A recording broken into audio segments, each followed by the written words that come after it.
देवसेना जिला अध्यक्ष बालेश्वर। आज आमर शताधिक देवसैनिक मैंने आज उपस्थित होम जिलापाल को एक दायीपत्र देवु।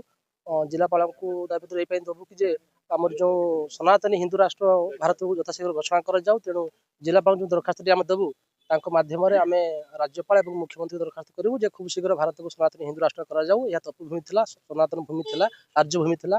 मात्र कालक्रमे ताहा किसी कुचक्री मान द्वारा ताहा कबलित हो जाए किंतु ताहा चलो ना। भारत को यथाशीघ्र सनातनी हिंदू राष्ट्र घोषणा कर जाऊ। यह हूँ आम दाबी, आम सनातनी मान दाबी। कुमुद रंजन गिरी देवसेना बस्ता ब्लॉक उपदेष्टा। आज आमर हिंदू राष्ट्र एक तरीका नहीं दाबी नहीं आम आज कलेक्टर पाखे गुहारी जनाऊँ।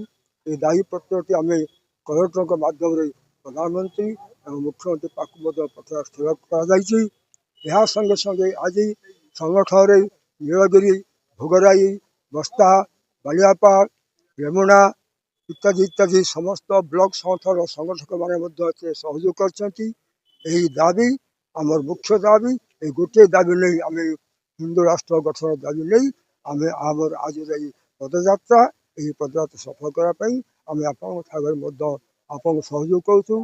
तेणु धन्यवाद। जिलापाल मध्य आम मुख्यमंत्री पाक दायित्व दौर जिलापाल मध्य मुख्यमंत्री तथा प्रधानमंत्री पाक दायित्व प्रदान कर।